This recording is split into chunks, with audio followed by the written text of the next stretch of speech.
الرحمن الرحیم۔ شروع اللہ کے نام جو بڑا مہربان اور رحم کرنے والا ہے۔ السلام علیکم۔ میری آپ سے گزارش ہے کہ ہیلتھ قطع نام کے میرے اس یوٹیوب چینل کو لائک کریں، شیئر کریں اور ساتھ ہی سبسکرائب کریں۔ پچھلی ویڈیو میں ہم اخلاط شہر تک پہنچے تھے اور یہاں کے حالات سلیمان شاہ کی موجودگی میں درست اور ٹھیک ہو گئے تھے۔ اب سلیمان شاہ نے یہاں سے بھی کوچ کر کے حلب جانے کا فیصلہ کیا۔ حلب شہر اس وقت بھی ایک بہت بڑا شہر شمار کیا جاتا تھا، چونکہ اس کے نواح میں گھاس کے کافی میدان اور چراگاہیں نہیں تھیں، لہذا سلیمان شاہ نے اپنے قبیلے کے ساتھ حلب کے قریب ہی جعفر نام کے قلعے کے پاس جو ہے وہ پڑاؤ کیا، اس لیے کہ یہاں کئی عمدہ قسم کے چراگاہیں ان کے ریوڑ کے لیے موجود تھی۔ کئی قبیلے والے حلب شہر میں بہرحال آ کے خرید و فروخت کرتے رہے، کیونکہ حلب شہر کے آئین میں کپڑا اور یہاں کی تلواریں پوری دنیا میں مشہور تھیں۔ یہاں سے ان تلواروں کے علاوہ جنگ کا دوسرا سامان بھی خریدا، اور یہاں کئی قبیلے والے دو مقامات سے بڑے متاثر ہوئے۔ یہ مقام دونوں حضرت ابراہیم علیہ السلام سے منسوب تھے۔ ایک مقام پہ آپ جانوروں کی قربانی کیا کرتے تھے، اور دوسرا مقام قلعے کے پاس ایک غار کی صورت میں تھا، جہاں آپ جانور بند کرتے تھے، اور ان جانوروں میں گائے اور بکریاں تھیں۔ ان کا دودھ نکال کر آپ لوگوں میں خوراک کے طور پر مفت تقسیم کرتے تھے۔ شہر کا پرانا نام اس وقت بردہ تھا، اور جب ابراہیم علیہ السلام نے یہ لوگوں میں دودھ خوراک کے طور پر مفت تقسیم کرنا شروع کیا، تب جب لوگ دودھ لینے کے لیے آتے تو وہ ایک جملہ بولتے تھے، حلبا یا لا، یعنی دودھ نکال دیا گیا ہے یا نہیں۔ یہ جملہ حلب میں ایسا مشہور ہوا کہ شہر کا نام یہی حلب پڑ گیا۔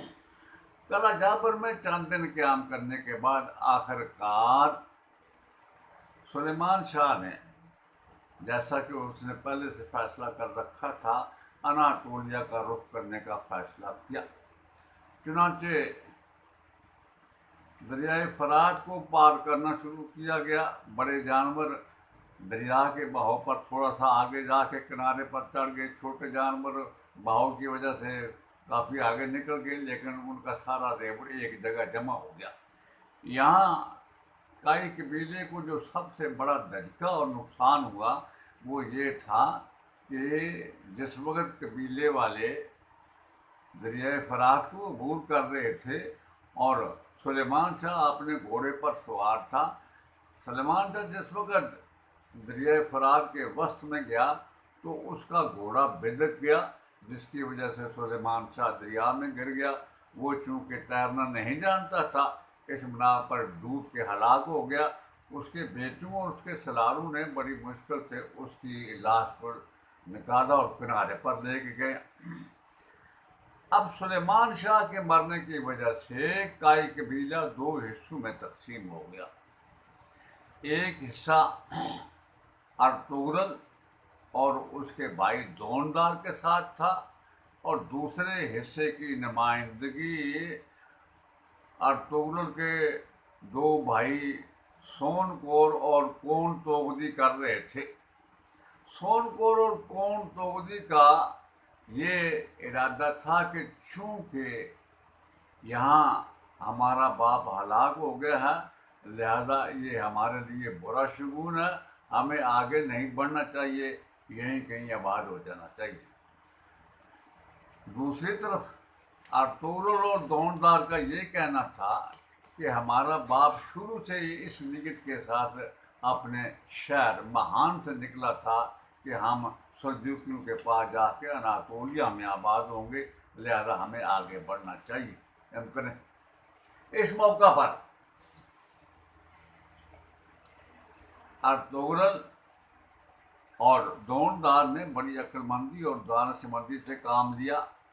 چند دن وہاں قیام کر کے لوگوں کو سمجھاتے رہے، اپنے بھائیوں کو بھی اور دوسرے گروہ کے لوگوں کو بھی اس بات پر آمادہ کر لیا کہ ہمیں آپس میں یکجہتی رکھتے ہوئے اجتماعی طور پر اناطولیہ کی طرف جانا چاہیے. چنانچہ سلیمان شاہ کی لاش کو وہاں دفن کیا گیا.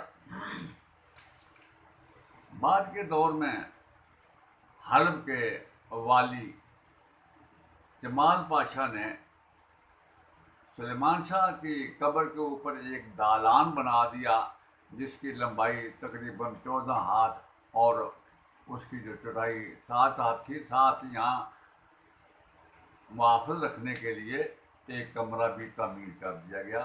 بعد میں یہاں تک